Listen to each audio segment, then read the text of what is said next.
Bonjour, rebonjour pour ceux qui viennent de nous rejoindre sur Radio Sensation Normandie. Nous parlons association dans le cadre de nos rendez-vous mag. 10 petites minutes pour tout savoir sur la vie associative, en l'occurrence du Forum des associations de Bernay. On suit le cheminement de cette manifestation depuis le début de cette journée aujourd'hui et on reçoit diverses associations en bonne santé pour la majeure partie en tout cas des assos bernayennes. C'est le cas pour le SCB Aikiki Budo, Kobudo, l'ai-je bien dit, Xavier Le Tertre, secrétaire de cette association, bonjour. Bonjour. Alors comment ça marche? Et la question un peu bête, à quoi ça sert? Alors là, Aikiki Budo, Kobudo. Aiki Budo. Budo, d'accord. Et Kobudo. Kobudo, c'est un art martial. C'est un art martial axé sur la défense. Sur la défense.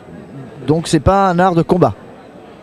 Oui, effectivement, puisque la défense fait qu'il y a avant une attaque. Alors qui a eu un combat. Qui a eu cette idée un peu décalée de créer justement cet art martial et comment il est né? Cet art martial vient du Japon, de l'époque du 15e siècle, c'est-à-dire l'époque moyenâgeuse, et ça a évolué au fil des temps.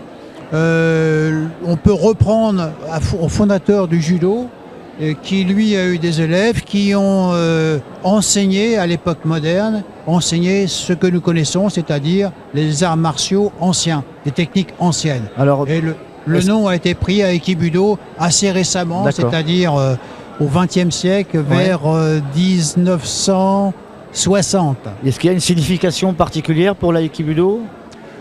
Oui, si on voulait le traduire en français, l'Aikibudo voudrait dire harmonie et recherche de la paix par la force. Ok, par la pratique martiale, par la pratique martiale. D'accord. Rien à voir avec le judo, ni le karaté, ni le taekwondo. Si. L'Aikibudo, on pourrait le traduire aussi par l'ancêtre du judo. D'accord. Puisque l'origine de l'Aikibudo vient d'élèves de Jigoro Kano, le fondateur du judo. D'accord. Mais vous avez, vous, par contre, un maniement de bâton ou pas? Oui, alors c'est la partie kendo. Kendo veut dire arme ancienne japonaise. Et là, il y a le sabre, le katana, en fait. Bon, on ne se sert pas de katana parce que c'est très dangereux. Ouais. On se sert d'un bokken, qui est la réplique d'un katana, mais c'est en bois. D'accord, ok. Donc ce qui fait que si c'est en bois, c'est moins dangereux et que les enfants peuvent venir pratiquer. Oui, il y a des petits sabres en bois pour les enfants, tout à fait adaptés. Justement, donc un art martial axé sur la défense. On avait rappelé la dernière fois qu'il n'y avait pas de compétition entre vous, mais qu'il y a des pratiques de démonstration. Voilà, il y a des démonstrations, il y a des passages de grade devant des jurys. Et ceci doit se faire dans le strict respect d'une méthode qui a été enseignée par Maître Floquet et qui est traduite par écrit. D'accord. Et que nous respectons à la lettre. Ok, donc il y a des grades et des dan alors ça. Des grades dan, bien sûr. Voilà. Et vous êtes? Je suis 3e dan. Ok, c'est bien? Oui, c'est localement, c'est un bon grade. D'accord. Sur le plan national et international, ça reste quand même. Donc là, le plus élevé, c'est. Non, mais pour vous, est-ce que on aspire à autre chose ou pas? Non, j'ai passé l'âge de passer les grades maintenant. Ah ok. Est-ce que c'est quand même compliqué? Ah oui, c'est très technique. Et il faut de la force physique en quelque sorte, même si on dit qu'il n'y en a pas. Il y a quand même le souffle qui est là.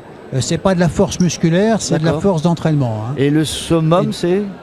Au niveau des grades, il y a un 10e dan, c'est Maître Floquet. Ah oui. Mais qui est représentant non seulement pour la France, mais également pour le monde entier, mais particulièrement l'Europe. Et la Russie aussi d'ailleurs. Donc ça doit être un des rares 10e dan, parce que c'est lui qui a créé. C'est le seul. Il a été nommé au Japon, c'est le seul. D'accord. Ok, donc au-dessus, il n'y a plus personne. Comment ça se passe au niveau de la pratique ici sur Bernay? On est dans la saison de rentrée scolaire et des associations. C'est aussi le cas pour vous? Vous êtes en train de rentrer dedans là? Il faut les adhésions, etc. Voilà, on commence les adhésions dès maintenant. La rentrée se fait lundi prochain, lundi soir. Je vais vous donner les horaires. C'est la semaine prochaine, donc lundi prochain. Lundi soir, on commence par le Kobudo, c'est-à-dire par les armes anciennes. c'est de 18h45 à 20h15. Donc on n'a pas d'initiation au début pour la première journée? Oui. Alors il n'y a pas de coût, de coût financier Oui, voilà. pour les premières séances. D'accord. Ok. C'est de l'initiation et il n'y a pas de coût. Le lundi donc de 18h45 à 20h15 et le mercredi 17h30 à 18h45. D'accord. Voilà.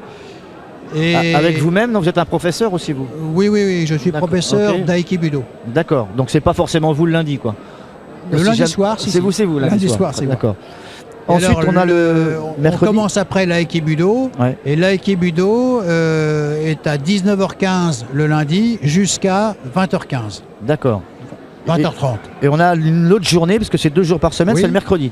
Le mercredi, voilà. Ouais. Alors le mercredi, c'est un tout petit peu plus tôt. Le kobudo, c'est 18h à 19h15. Et l'aïkibudo, c'est 19h15 à 20h30. D'accord.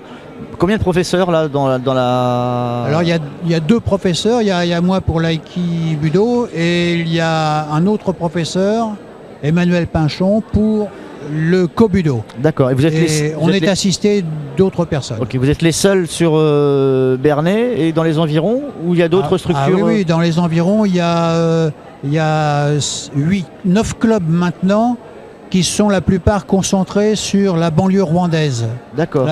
La grande banlieue rwandaise. Mais dans le département de l'Eure, vous êtes quasiment les seuls? On est les seuls. Donc ça vous oblige à peut-être vous déplacer pour faire connaître votre art martial à l'extérieur? On se déplace un peu, on se déplace pour 2 raisons. D'abord nous faire connaître, et aussi pour progresser.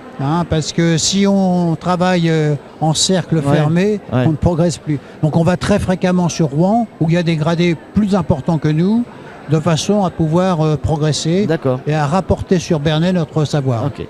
Alors on vient vous voir, pourquoi alors là, si on s'inscrit lundi prochain, est-ce qu'il faut une photographie particulière de l'individu qui est en recherche de quoi? De zénitude, de quiétude? Oui. Bon, concernant les adultes, à partir de, on va dire, 17 ans, il suffit d'avoir une bonne taille, en hauteur, quoi. On ne peut pas mesurer 1 mètre de haut.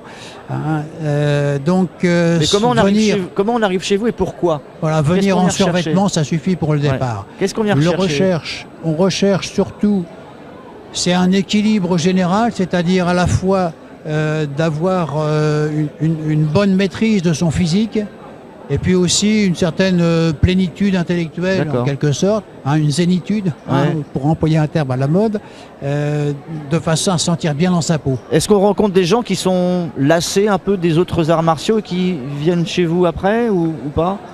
Ou on peut faire 2? Oui et non, on peut faire 2 arts martiaux. Oui, il y a des gens qui font aussi du karaté d'ailleurs et qui viennent chez nous aussi. Souvent, on trouve des jeunes qui ont pratiqué des arts martiaux avec compétition, qui étaient jeunes et qui plus tard, parce qu'ils ne veulent plus faire de compétition, viennent chez nous. D'accord. On devient plus sage en arrivant chez vous? Peut-être. D'ailleurs, le fait de ne pas avoir de compétition fait que la progression est peut-être plus adaptée à chaque individu et il n'y a pas une progression globale. D'accord. Donc il n'y a pas un investissement, hormis, je pense, une licence sportive à prendre, visite médicale, etc. Il y a une licence à prendre, obligatoire, puisqu'on fait partie d'une fédération. Et il y a une visite médicale tous les 2 ans, comme toute activité sportive. Au niveau de l'équipement, il n'y a pas grand-chose? L'équipement, il y a un kimono, mais ça, c'est au bout de quelques séances. Et puis c'est tout, il n'y a pas d'autre chose à... Le kimono, on peut l'acheter? Oui. D'accord, il y a des... on l'achète chez un magasin de sport. D'accord. Okay. Bien, écoutez, je pense qu'on a fait le tour de l'essentiel de votre activité. Est-ce qu'il y a un événement marquant, là, hormis bien sûr la rentrée, un événement où on va pouvoir vous voir quelque part dans la saison, cet hiver ou ailleurs? Oui, alors il y a des stages qui seront affichés sur notre site. On a un site internet. Le site internet, il est...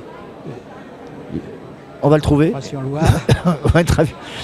Ok, ASKC Bernay, ok, arrobas, ça c'est votre adresse. C'est l'adresse mail. Ok. Est-ce que vous avez un téléphone, vous? On va essayer de le trouver. Non, vous n'avez pas de numéro de téléphone. Si, 06 86 97 92 95. Voilà. Ça, c'est votre numéro. Voilà. Le site internet, simplement en frappant sur le moteur de recherche Aekibudo Bernay, Ouais. Et on doit trouve. tomber dessus. Ok. Et on a toutes les informations concernant Super. les différents stages qui vont se dérouler. Juste une petite question avant de se séparer, Xavier. Où est-ce qu'on vous trouve le lieu? Où est-ce qu'on peut aller s'entraîner? On s'entraîne au dojo du Bourg-le-Comte à Bernay. D'accord, très bien. Hein. Merci Xavier Le Tertre d'avoir accepté notre invitation pour ce forum des associations de Bernay. Bon vent pour la suite de vos aventures. Au revoir.